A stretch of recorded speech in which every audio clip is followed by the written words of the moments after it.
Oops. Okay. Today will be the fifth of our series of 6 interviews that we'll be doing leading into the summer guitar festivals in BC this year. They'll be held from July 4th to 7th in Kelowna and from July 11th to 14th in Vancouver. And you can find out more information about them and how to register at vancouverguitar.org. The early bird registration date has been extended to June 7th, so there's still a few days left to get the discount for either festival or both festivals if you're interested. And even if you do miss the 7th, you can still register later in the month, space permitting. So again, vancouverguitar.org for all the festival details. Our guest today, Daniel Bolshoy, is one of the most sought-after performers and educators that I know. He's given concerts and masterclasses all throughout North and South America, Middle East, Europe, Asia, performing anywhere from grand stages to remote villages all across the world. And he'll also be teaching at the Okanagan Guitar Festival mentioned earlier. It'll be in about a month from now, so come look forward to that if you're in the area. Currently, Daniel's the head of the guitar department at the University of Georgia, but a few years ago, he was actually the professor at several universities at the same time, which is insane, and we'll talk more about that later. And on top of that, Daniel's also a recording artist with several CDs, often featured on CBC Radio, NPR, and various other classical stations. And he's even been on a couple documentaries. In all, he's a huge influence in the classical guitar world to date. And he's also been a huge influence on Alec and Luis, who we've interviewed in the past weeks, and as well as myself. I've actually known Daniel for pretty much, I think, 10 years to the day now.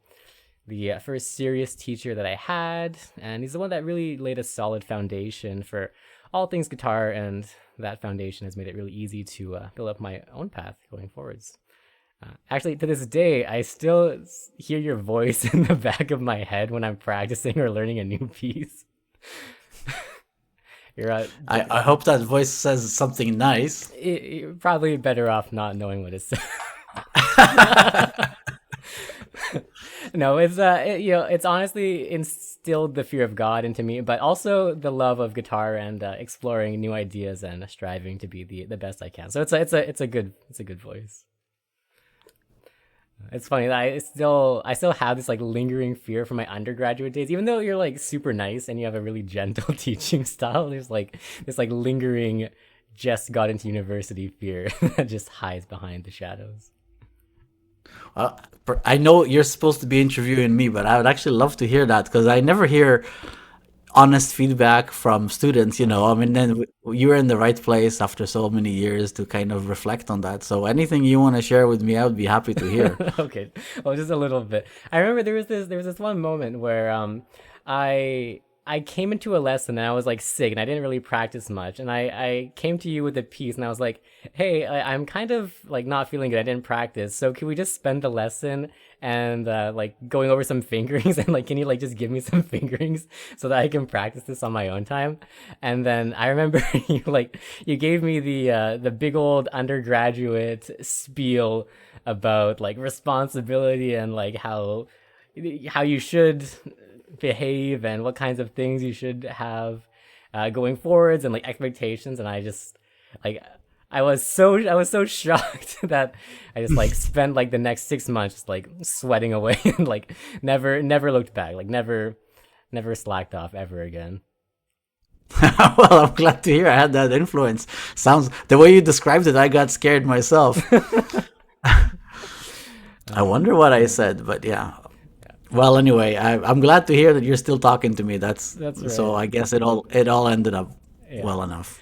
Well, anyway, so with all that finally said, let's get things started. As tradition for these interviews, we always start with the most serious, 100% serious and difficult question first. So, are you ready? I'm scared, yes. Okay. So, which one is your favorite out of all the cartoons or shows that your kids have watched? Oh, that's a good one. Man, I don't even know what they're. I mean, now that my kids are bigger, I don't even know what they're watching recently. If they were in the room, they would be very embarrassed to hear this. But I would. I mean, obviously, the things that I tried to get them to watch, they didn't like Tom and Jerry, The Simpsons, or any of that. That's like not relevant for them. I guess all I can really remember is Paw Patrol. That's a You know? classic. Yeah. So I my kids would kill me if I told them if they knew that I said this to somebody else. But they told me at some point we were in a drive, and they said that their first crushes were Paw Patrol characters. That's great. So that was amazing to me. But Zach was in love with the flying. Well, they're all flying pups, but there was the girl pup, the helicopter Uh-huh. pup. I don't remember. So I would say that That's funny. that's pretty remarkable influence that they would have. I used to love watching them because they would actually answer the TV when the TV would ask them Oh, questions, and that's I thought that was the amazing. cutest. Yeah, Yes, that was that's the super cutest cute. thing. Great, great. Well, this secret will stay between us and anyone who watches the interview. So, all right. So, back on to easier questions. So, you have a really huge performing career. When did you first decide that you wanted to become a professional musician, and what kind of steps did you go about to make that a reality? Well, thanks for describing it as huge. I don't know that it's. I mean, is that our world is so weird? Who knows what anything really is and what is huge? You know, some days musicians, if they're not playing today, they feel like that's it. My career is over. I got no concerts. But yeah, I recognize that I've played a lot of places.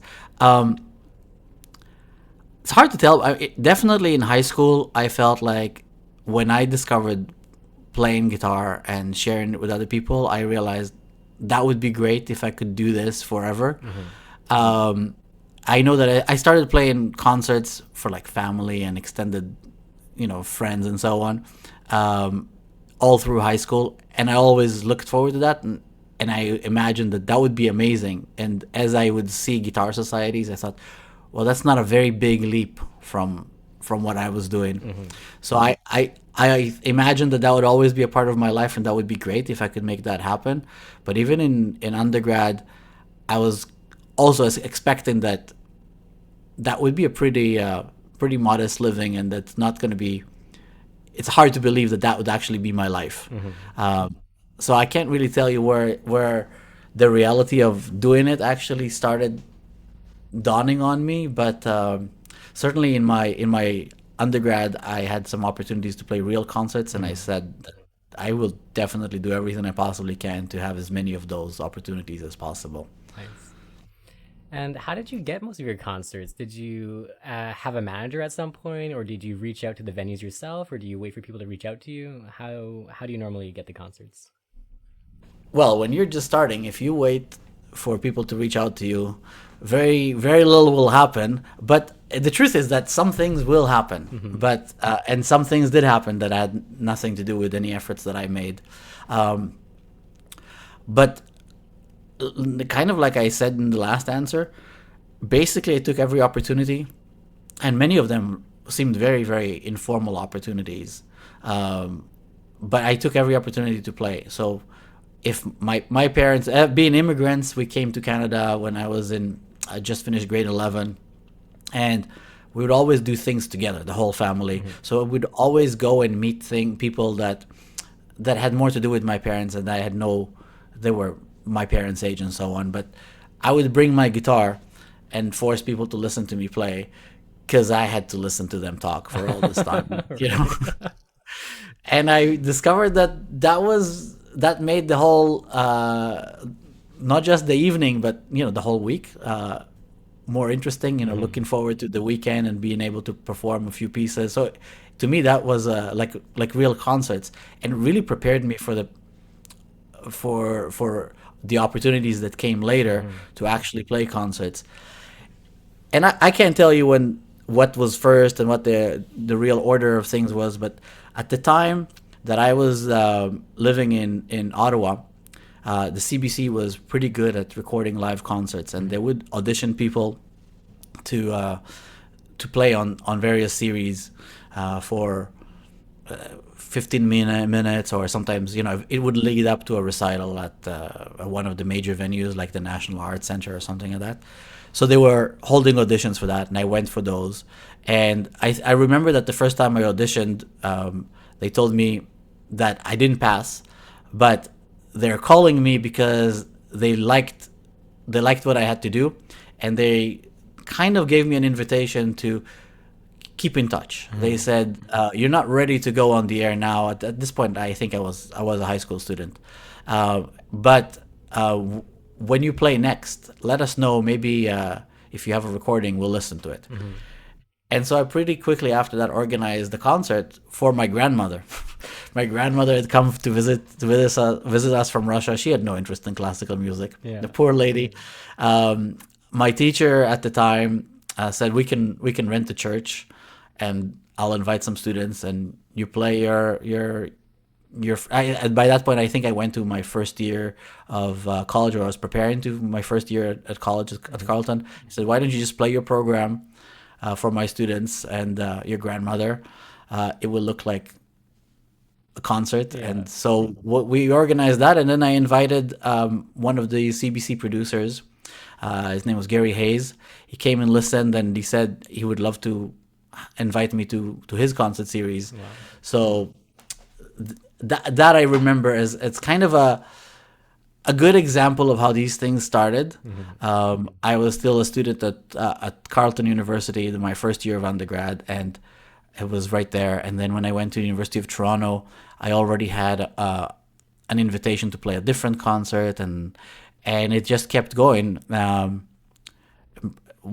In guitar ensemble at the University of Toronto, I had a colleague that had a concert booked for themselves, and then they backed out on the last minute, and they said they recommended me because they couldn't think of anybody else. And that person was on the other side of the country. They were in Glace Bay, Nova Scotia, and I said, "Sure, I'll go to Glace Bay, Nova Scotia." Wow. Okay. It turned out to be a real great concert series that I then came back to many times.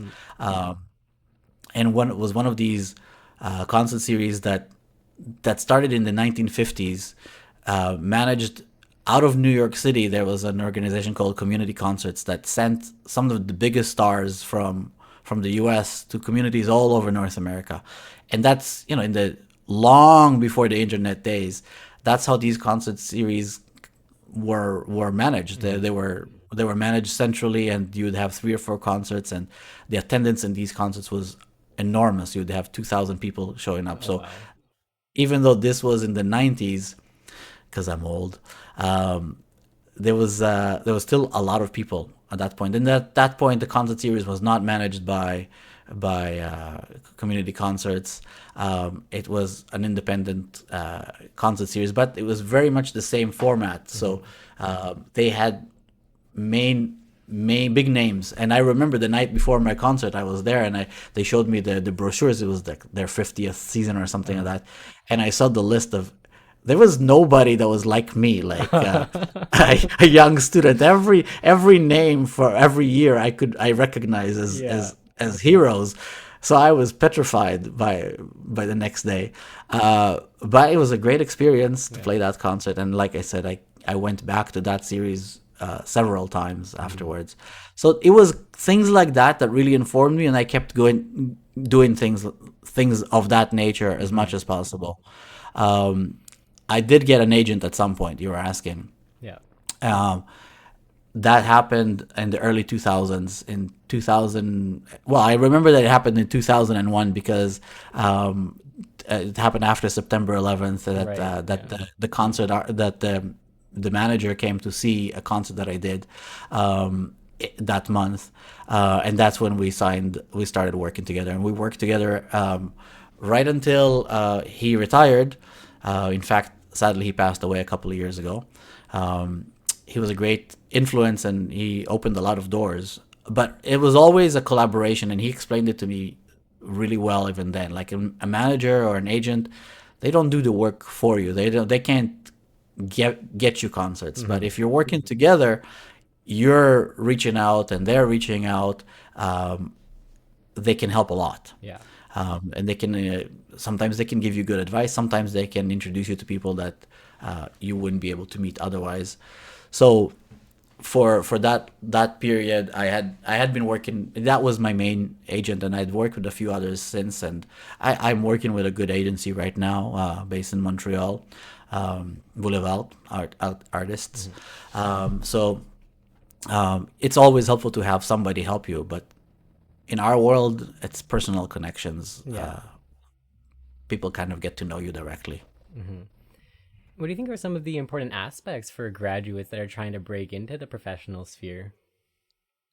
Well, I'm going to start teaching a class this fall about that. Oh, And wow. I don't have answers yet. I'm inventing this class, and I want to hear about it more from the perspective of the students, what they're Hmm. thinking, because I feel like the world is really different. Like when I tell students, or when I tell you about how the CBC used to go out and record live concerts, it sounds like I'm talking about a different world, kind of, and I kind of am, because when there was a channel on in Canada that played classical music all the time, and it was a national channel, and CBC Radio 2 still exists, but the classical component is much smaller, and the live music component of that is much smaller. But it used to be all the time. Yeah. So very many shows would broadcast live music, and there would be a lot of local shows that broadcast things.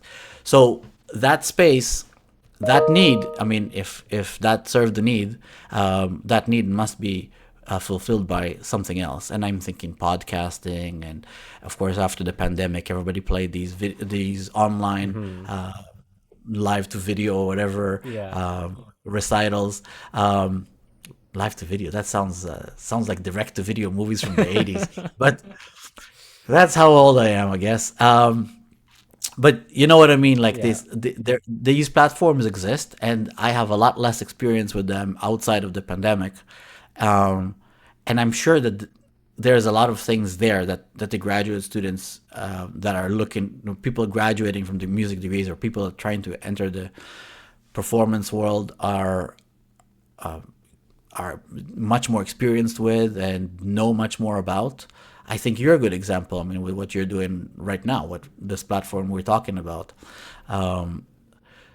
So, in a way, the things that is similar is you have to just listen to where are you getting your music, and then you ask yourself, okay, how did that music get on there?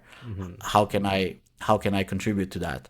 So where do you listen to live music, and then how can you be a part of the organizations that bring that live music, whether you're hearing it live in person or live online. Usually it's the back end is not so hidden. It's not so hard to find out how it's being produced, and usually people are very welcoming on that other side, the production side. They need a lot of help. So I would say that participating in that, very much like you're doing, opens your eyes to how the world works. And the world today is a little bit different than my world, but fundamentally it's not that different. There wasn't like gatekeepers and a very big formal structure when I was coming up either. In the end, it was people that wanted to hear the music that were volunteering their time and doing all kinds of things, whether it's concerts in the local church or whatever. Yeah. And now you can do it still like that, or also broadcast to like-minded people across the world, right? So I would think connecting with that is, I don't know if that answer is far too vague or helpful at all, but go ahead and follow up if you want. Yeah, yeah. So it seems almost like regardless of the time, there's probably some kind of core features, I guess. The structures might change and the formats might change, but I guess like the overall like pursuit of these kinds of opportunities, whatever they might be in your current time, are the important things to look for. So I was wondering, do you have any general things, maybe like not so specific or musical, that have helped you in that regard?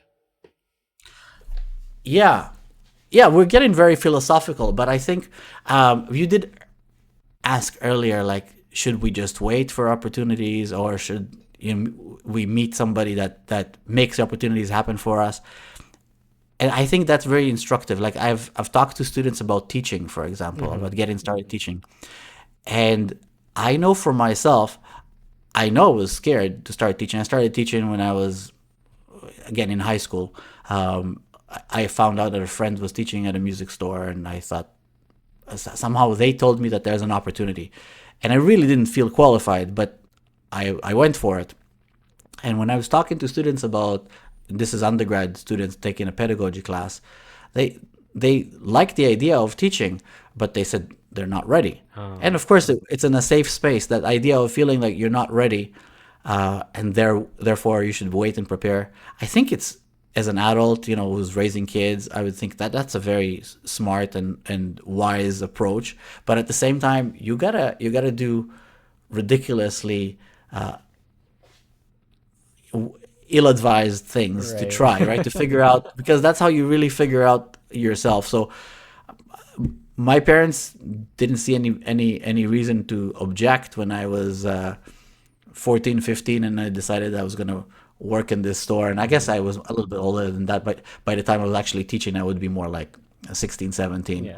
But I said, yeah, if anybody's crazy enough to pay you for lessons, then go ahead and teach them, Yeah. you know.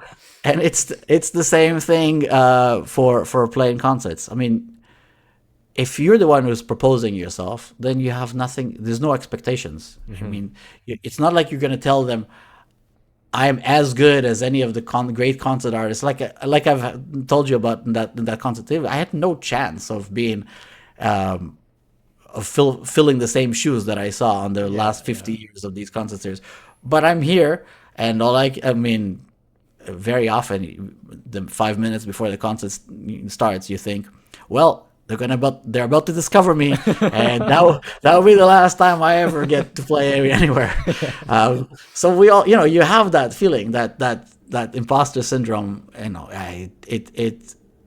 It's present for everybody, I think. Hmm. But I guess the general advice, the philosophical, is just like, accept that it's there, and accept that you're not actually taking anything from anybody else when you're doing it, so you don't have to feel guilty. Yeah.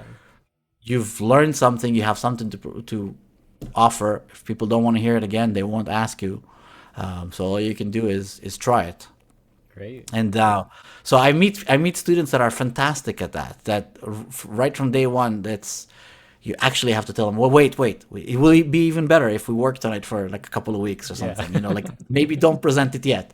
And others that are working so hard and polishing it, and they don't realize that actually playing and actually doing a few times live will contribute a lot to making the Hmm. so-called product better, right? So people have different processes. In the end, you have to kind of get to know yourself. Yeah, for sure. Well, since we're on the topic of philosophies, this is a nasty question, but what are some of your core philosophies in your teaching, and maybe some of the things that you hope that all your students walk away with after their time spent with you?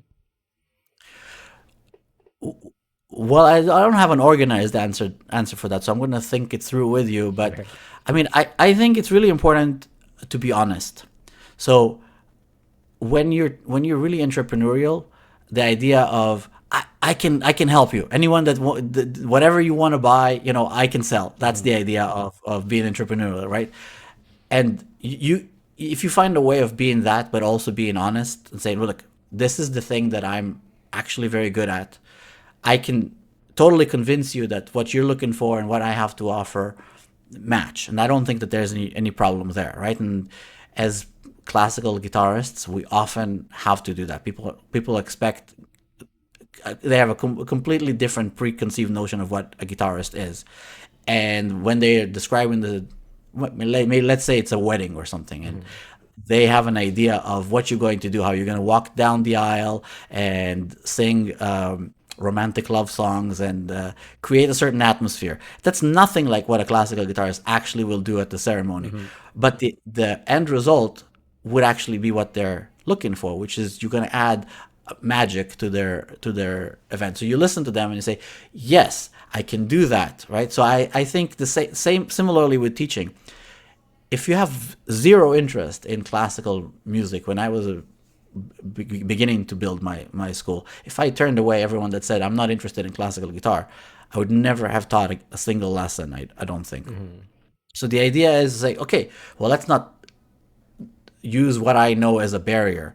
I'm gonna get you to come to my side if you are interested, but right now you know nothing about what it is that I'm doing, so I'm not gonna throw it in your face. Instead, okay, you're interested in guitar, great. What kind of guitar? We'll work on it. And most guitar teachers know that. Students come in, they want to learn whatever's on the radio, whatever they're listening to. It used to be rock, now it's completely different things. You're mentioning that a lot of people are listening to video game music, so even that, the teacher might know nothing about it, but it's like music is still music. I can help you. Yeah.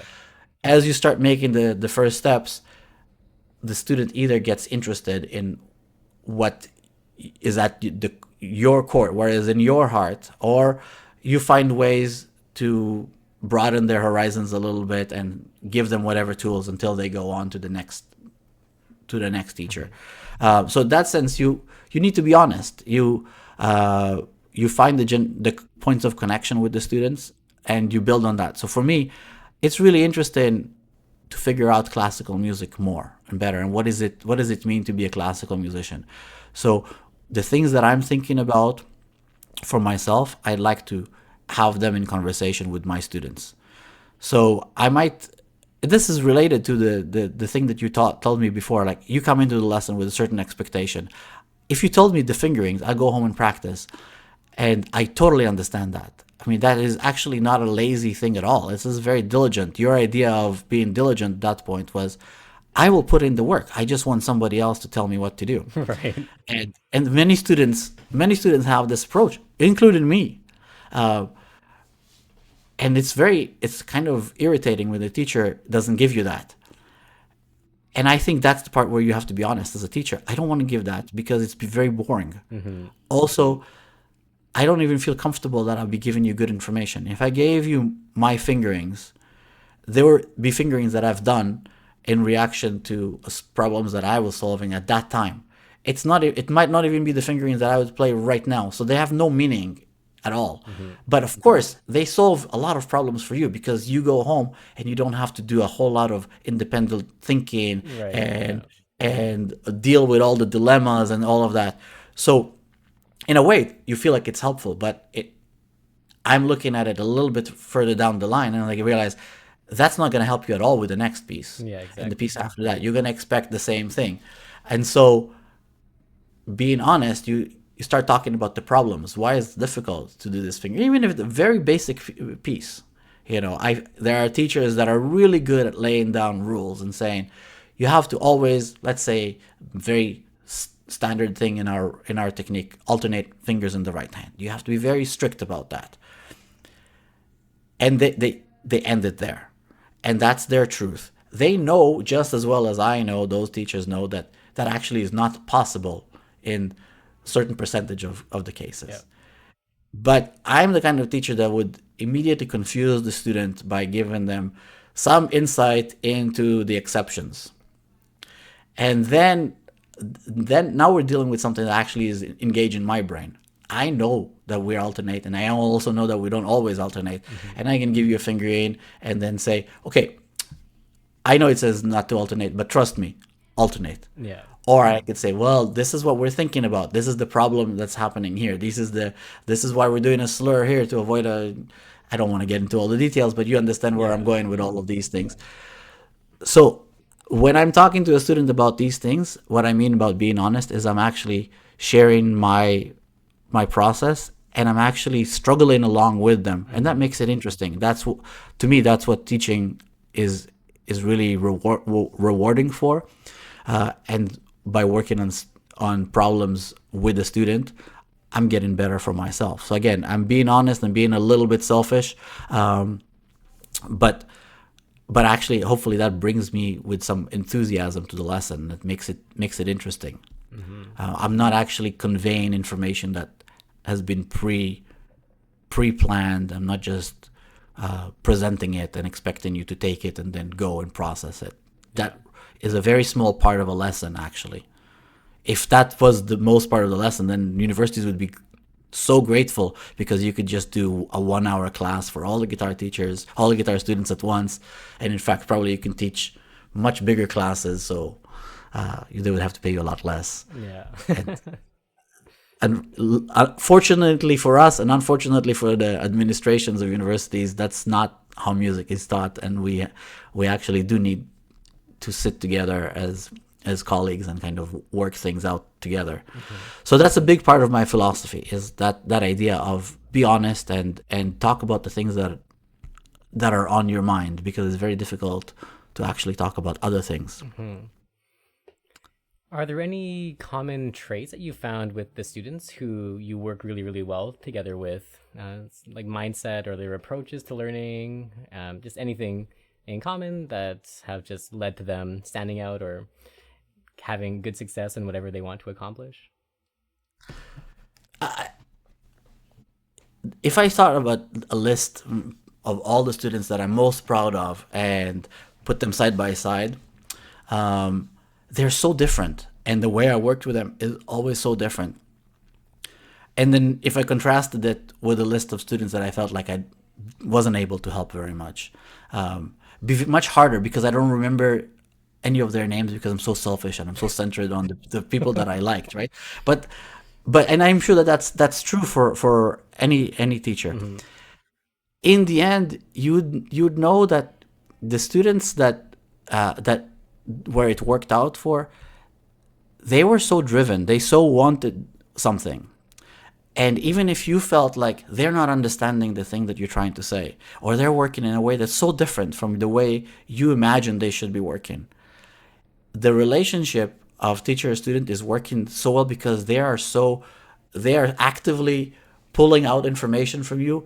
And even when they're not doing the thing that you're telling them to do, and even when you feel like you're actually not helping them, or you're struggling against the fact that they're not doing the thing that you want them to do, they're getting better, and they're getting something out of the lesson. And sometimes it's despite yourself. They might tell you later, your influence on me was this. I'm like, really? That was the last thing I thought we ever talked about in the lessons, Yeah. because you're not really in control. It's a relationship, right? So I'm always very grateful for the opportunity to work on music that I like so much. It would be very boring if a student was actually very much like me, and I saw eye to eye with them on everything. Then we wouldn't have. But the students ask amazing questions, usually coming from a place that I never would have thought of. And then I have to explain. Sometimes I have to explain things that I think I know that are so obvious to me.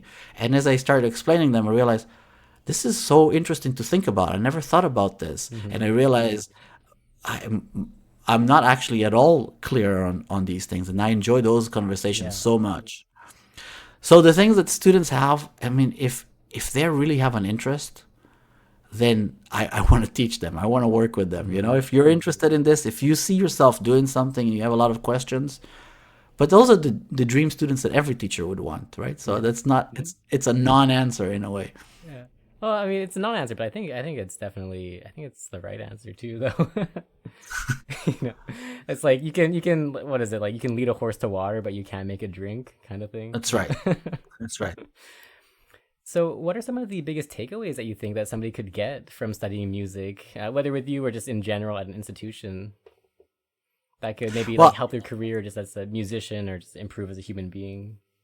sometimes I have this spiel with the parents, right? Because the parents are petrified when their kid wants, they have a very talented kid who's very young, and that person wants to take music very seriously, and the parents get scared like this. What kind of a life is that going to? How? What kind of skills are? So the spiel that we give, which I really believe is true, is that this is the best way to learn both how to work by yourself and with others. Musicians have to learn so many interpersonal skills that other people have no clue about. Like the idea of making music together and resolving really intense conflicts that are completely unavoidable is something that is helpful in every office setting, in any kind of team, and in many other fields. Students aren't trained to actually deal with that by themselves. And if you actually have to rehearse with colleagues, and you have to push a piece of music in a certain direction and push a certain view, it's not ever going to be something that you're kind of laid back about. It's going to be very passionate and very early on. So you learn to stand up for yourself in a way that's going to make you a great leader or a great team player much later. on the flip side of that, all the hours of being alone and working towards a goal that only you can see and maybe one other person can guide you on and see it, that is an amazing skill in a world that's actively destroying our attention span. Yeah, for sure. When if you just think about every week a student has a project that's a week long, and that project is not written down anywhere. It cannot be. You cannot actually look for the bottom line or the minimum. It's not an assignment. And even when the whether the project is it's never completed, but whether the student did something or nothing during the week, they still have a relationship and a responsibility towards that project. So even really, really bad students, the ones, and I say bad in that sense that they've never done anything between lessons, they still get something out of that lesson. They Yeah. still get the idea of personal responsibility from week to week, which our kids, and I'm talking like as a late 40s person who's raising school kids, they have so little of that Yeah. that idea of personal responsibility. My generation is so eager to go and solve all the problems for our kids, leaving our little princes and princesses completely immune and protected from any contact with the real world or any kind of personal Yeah. responsibility. So those are amazing skills that they won't have anywhere else.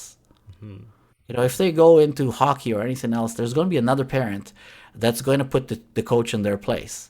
There's lots of advantages to group sports and all that stuff, but music lesson, the teacher student relationship is so important, and the students will learn to see that an adult and a person in that position is actually a person, which they don't get from school. I certainly never did. Yeah. And they don't get from almost any other place. Yeah. What are some of the interesting projects that you mentioned earlier before we started the interview that you were doing some interesting projects at Georgia? What are some of those? Yeah, well, before the interview, we were talking about some of the things that the students and I are doing with an organization called Lead Guitar.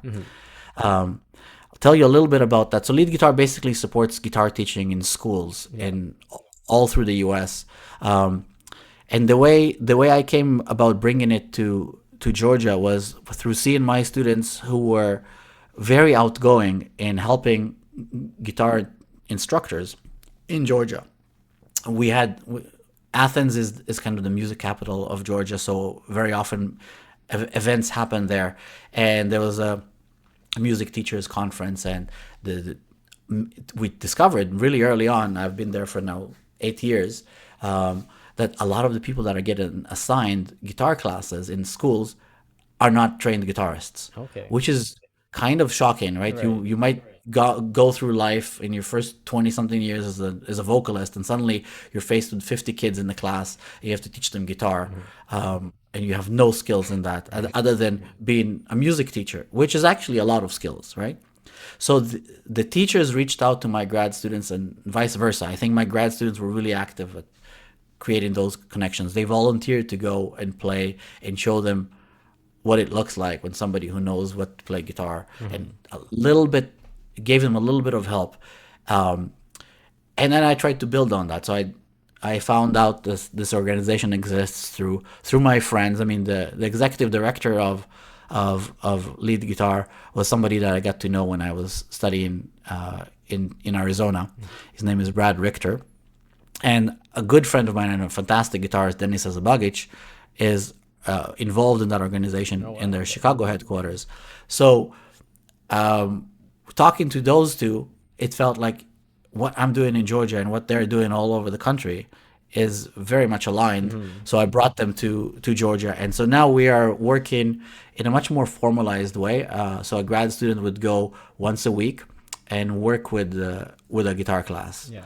and we have a curriculum and we have all kinds of really interesting activities and concerts, and the students come to the university to play concerts, and we're serving close to 2,000 students a year Wow. through that program. Or I should say we've served 2,000 students so far in our first 3 years. I think it's more like 800 students every school year. still it's That's still a lot. astronomical Yeah, it's numbers. huge. Yeah, these numbers are huge. And we have this part of our mission is going into schools that don't actually have a lot of resources and don't get a lot of support, and where the parents are not really rich. We're going to schools where most of the students qualify for reduced or free lunches. So those are schools that really benefit from it. So the programs are free. We are fully a nonprofit organization. We fundraise and all of that, and so it's a fantastic project that over the last 3 years I've been very, very involved specifically in that project, and I have doctoral students that are working for that organization, which helps support their studies at UGA. So it's a benefit for everybody. Yeah, for sure. So that's one great project, and there's a lot of other projects that one does. In music, you're always involved in all kinds of crazy ideas. You start 20 and see which ones catch, and Yeah. sometimes when you're not too well organized, 10 of them will take off, and then you're in trouble. Yeah. Actually, speaking of that, so could you tell us a bit about that time when you were just teaching at 1,000 different places at once, like UBC and Georgia, and also living in Montreal with your family, and also performing, and also courting the Guitar Society, and so on and so on and so on? Yeah. Yeah, these things just happen, right? I mean, as musicians, we are not good at saying no. Uh-huh. All right, and we are so used to hearing no, so we put out a lot of feelers, a lot of threads of conversations, and when like I said, you get too many yeses or too many follow-ups, you might find yourself working on a few different fronts. Yeah. So there, it's different for everybody. For me, that it made sense, that period. It was a transition period. I was transitioning out of UBC and into UGA. The Montreal connection has its own story, and I'm still connected to Montreal in a big way. But all of those things, they just made sense to me. And so running around all of these places, it ended up being the life that I want and that I enjoy, and it worked for the people that are close to me, and so yes, it was kind of crazy. I remember there were days where I would teach for 12 hours straight, and then get on a plane and fly over, a night flight back to Montreal, and arrive at 7 in the morning and start a new day, because the people in Montreal didn't see me and didn't, they're not aware of the fact that I just had a 20-hour work day already. And in a way that energizes you in its own way. I mean, you just do what you got to do, and musicians are so good at that, right? It's not a 9-to-5 job, but it can be really fun. And whenever I do the things that I like, I'm so excited to do them that it's just it does sound like a platitude, that I don't feel like I'm working at all, but it's kind of true. Like I end up doing the things that I want to be doing. So like, if I wasn't actually engaged to do this thing, I would do something that's so similar that I might as well be, right? For sure. Yeah. So like, these places aren't close to each other, by the way. There's like at least 5,000 kilometers between like Vancouver and Montreal, and like Georgia is not close either. So what did you do to make use of all that time spent traveling back and forth? So again, there were different times that I did different things. So there were times where I tried to use that time productively, and then there were times where I said, no, this is my downtime. I remember like flying to Georgia. In Georgia, they're very formal, so I would always be called Dr. Bolshoy. Oh, wow. And in Montreal, my kids are all like, Dad, Dad, Dad, right? And so that transition, I needed some sort of a bridge between Dr. Bolshoy and Dad. And so walking on that flight and being called Mr. Bolshoy, we have your seat, because I'd always get upgraded because of the frequency of this flight. And so I felt like that idea of I'm Dad, I'm Mr. Bolshoy with a glass of drink or something, then I land and I'm Dr. Bolshoy, and then that whole process getting reversed. I decided I enjoy that phone booth, for the costume change. Of course, I consider myself Superman, so so I needed that little bridge. So for me, eventually that would be where I would watch, Netflix, and not really can't really listen to music because it's so noisy. And plus, Hmm. by the time of the travel, I would usually be completely exhausted from music. Yeah.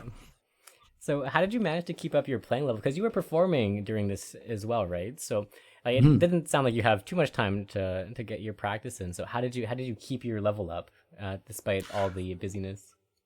Well, like I'm sure you feel this every time that you're not practicing. You feel you should be practicing, and that bug at the back of your head that always makes you feel like you need to be practicing. That I have that disease. Hmm. I'm always looking for 5 minutes to do something, Yeah. or much longer when if I can get that.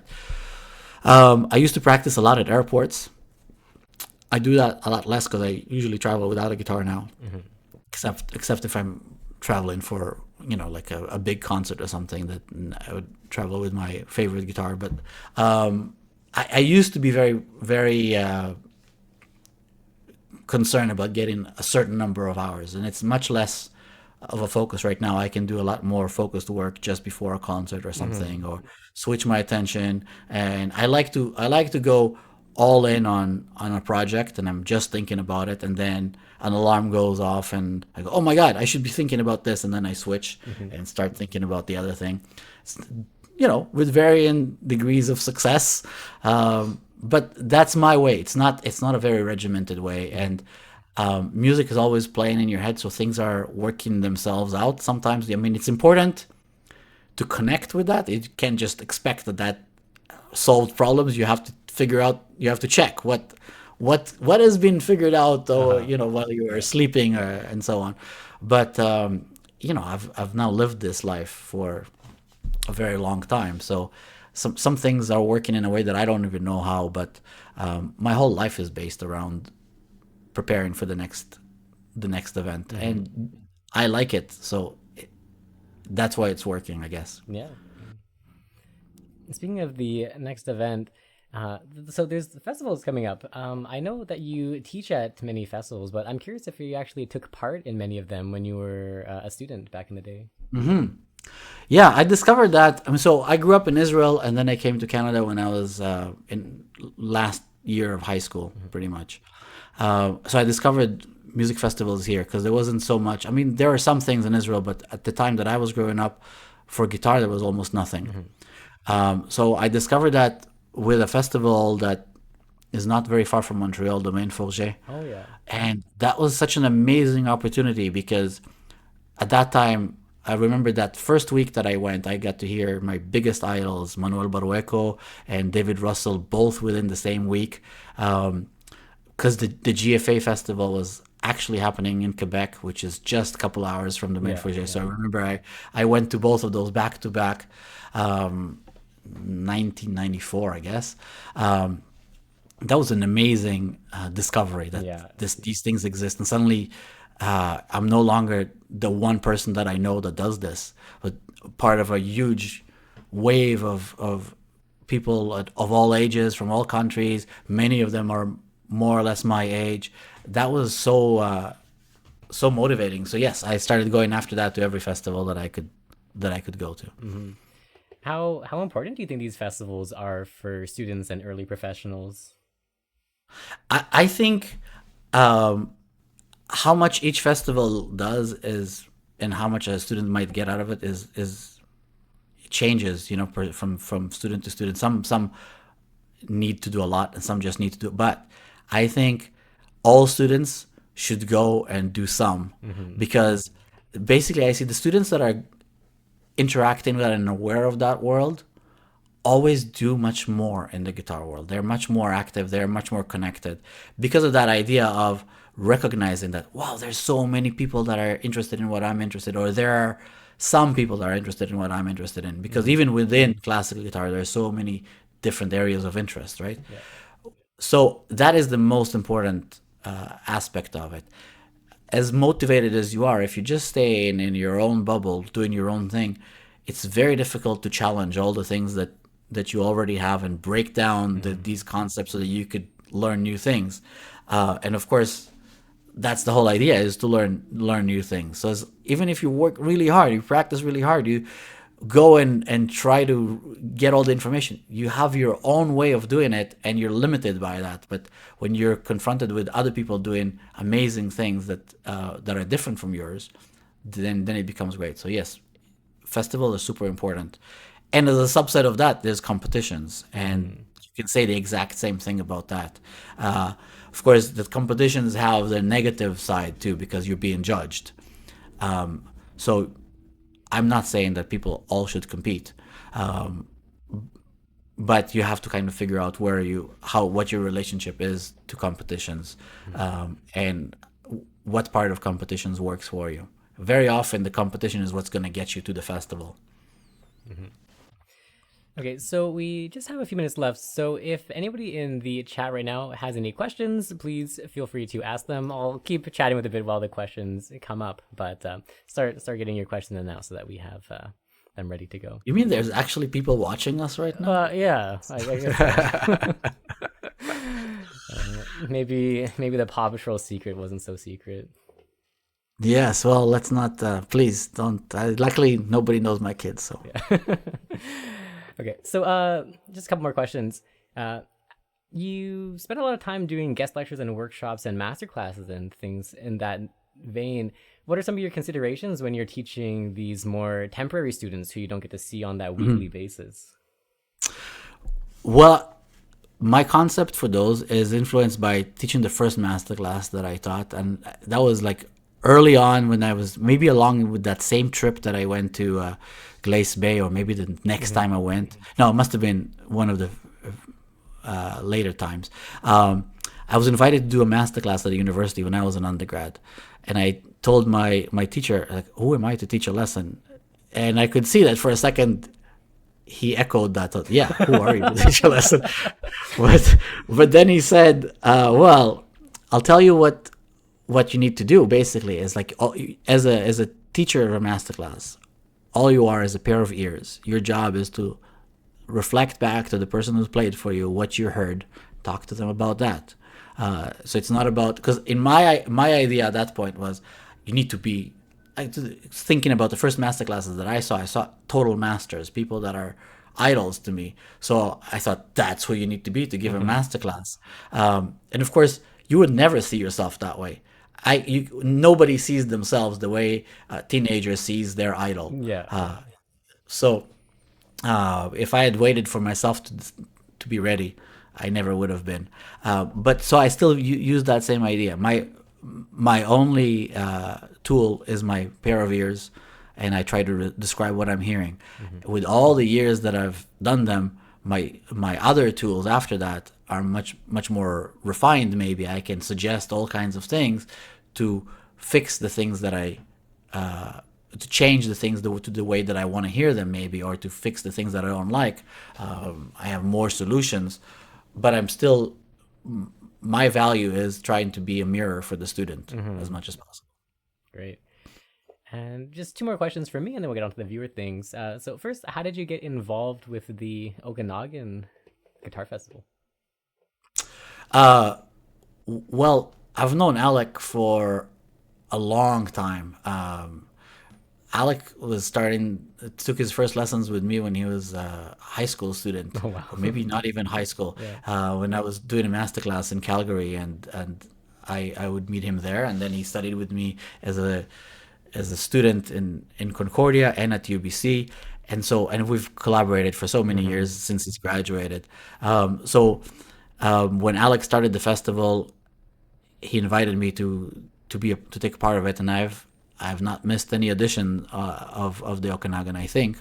I love that. I always thought that when I was teaching at UBC, I always thought we should do something at the Okanagan, and I'm sure Alec heard me say that a million times, and he's got connections and family in there. So, of course, I like to take credit for everything that happens anywhere. But I'm so delighted that Alec is doing that, and I'm so honored to be part of it. It's such a great festival. It's such a good place to have a festival. Yeah. And last thing for me, what do you think are the best things about these kinds of guitar festivals and the places like in the Okanagan, for example, where they're hosted?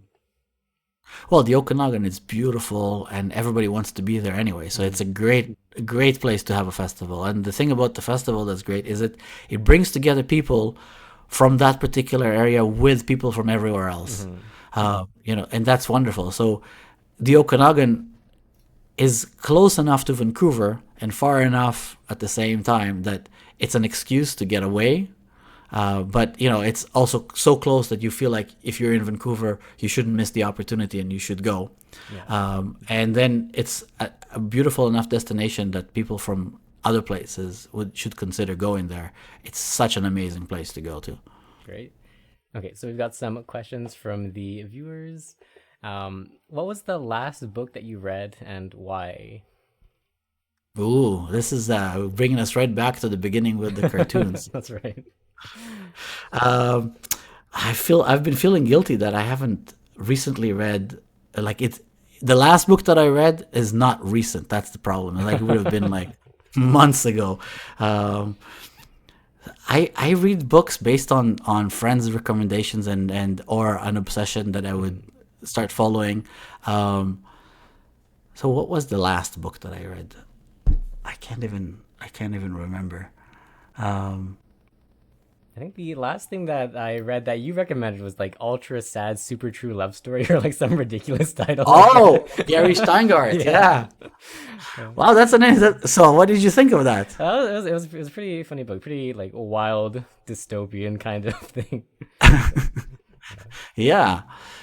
So, like, I got into Gary Steingart after hearing him talk once on an interview, Hmm. and so I sometimes I take notes about things like that, like, oh, I should read Hmm. this person next, and so on. So, I don't know. Now, this morning I was listening to Salman Rushdie, and I feel like I only read a couple of books of his, and I should maybe just like his interview was so interesting. He was Hmm. talking about surviving his attack and all that, and I thought maybe I don't want to read about that, but so one of his other books maybe. Yeah. Uh, okay. Well, there's some other questions. Um, One of the big non-musical things that people talk a lot about is health. Do you do anything to keep yourself healthy to kind of counteract the guitar things that you do all day? So I recently, like a couple of years ago, started swimming with like a masters team. So that's three times a week at least, something like that. I used to swim when I was a kid, and that's really now the only activity that I do. Other than that, there was a time where I did a lot of biking, but not like really hardcore with all the gear and multiple bikes and all that Yeah. stuff. I mean, I got as far as buying some bike shorts, and but that was pretty much it. Like, Right. I know people can be very serious bikers, so I was never a very serious biker, but Hmm. I could spend hours. Nice. Okay. One comment, not a question. They just say that they've enjoyed hearing your take on things, and they really like what you had to say about including everyone who wants to learn whatever type of guitar style, and helping them just figure out what they want to do with time. That's nice to hear. And it's nice to know that somebody's listening. That's amazing to me. Yeah. The internet. Okay. Yes, I've heard of that machine. um, do you have any experience with stage fright and performance anxiety? And do you have any strategies that you use to deal with that? Sure. I mean, I definitely have experience with that. I would be freaked out and I would get nervous if I'm not nervous. If I actually walked on stage and felt, oh, I'm feeling comfortable, then I would be extremely nervous. And my main mentor, Ricardo Isnaola, his dad was an actor, and he told me that when he asked his dad, why is it that when I'm playing in my living room, I feel so comfortable, and when I go on stage, I'm so not, and like I just want to feel the same way that I feel in my living room. And his dad said, the day that you feel on stage, like you feel in your living room, you know that your place is in the living room and not on the stage. Oh. He said, you should have that feeling. That is the fuel that energizes the concert. Hmm. So there's that part. That's not exactly stage fright. That's being excited. That's Hmm. being nervous. That's the positive side of nerves, I Yeah. guess. There is debilitating fear sometimes when you just kind of stuck in a cycle of negative thoughts. And there's lots that you can do about that. Preparation is the number one thing, because all this negativity is your unconscious and your body's way of telling you you're not ready. Yeah. And you don't want that voice to be right. You know, you have to be able to tell that voice, I did everything I can. As far as you're concerned, nothing's ever good enough. So I'm not interested. Yeah. And being able to tell that, to say that to your negative side is really helpful. But it has to be honest. Like, you have to know that if you also know that you've been partying all week before, and so you're not prepared, then that voice has a lot of power over you. Right. Yeah. At the same time, you need to be able to expect it, anticipate that you're going to have those feelings. And like I said, that feeling that you have just before walking on stage, like, oh, I'm going to get discovered now, you kind of expect that it's going to be there. Sometimes the feeling is so intense, like, oh, why am I doing this to myself? This is so unpleasant. Like, this whole morning or this whole day I've been suffering, torturing myself for this one concert. You know, like, maybe there's better ways of living life. But the point is that afterwards, and doing it, and it's like, so we do it still because we really want to, right? So there is a reward side that makes it worth it. So try to remember that. Yeah. Beautiful. It's hard to do. It's hard to remember that when you're feeling all that negativity. And so, to the person that was asking, I relate. I know what you're talking about, but that's just part of it. All right. Well, that's about our time. So maybe to round things off, are there any final things that you want to say before we call the end of the interview? Well, wherever you are, come to Kelowna. I would say that's come check out the festival. It's really worthwhile, and I think the team, and you're part of that team, the team that's organizing that festival is doing it with a lot of love, and it's really a very nice festival that's been running for a few good years now. Awesome. Yeah. So just to recap, the Okanagan Festival is from the 4th to 7th of July at the UBC Okanagan campus, and the Vancouver Festival, July 11th to 14th at Capilano. There's space so that there's time to get to both festivals if you really want to, so, consider it. And the applications are still open with a few days left before the June 7th early bird discount, so sign up early or pay full price a bit later. And you can go to vancouverguitar.org to find the tickets for both festivals. So yeah, once again, Daniel is going to be one of the teachers at the festivals, as well as myself and Alec and several of the other people that you've seen here on the interviews. So if you're in the area or not, you should come by and check it out. It'll be only better in person. So yeah, thank you very much. Yes. Thanks so much for coming. Thank you for having me. Thanks for having me. And yes, the festival in Vancouver also, I didn't say anything about that, but I know that that's going to be a great festival. Luis has a great event going on every year. So go to that as well. Excellent. All right. Well, thanks very much. Thanks for having me. Yeah, take care. Have a good day. Bye.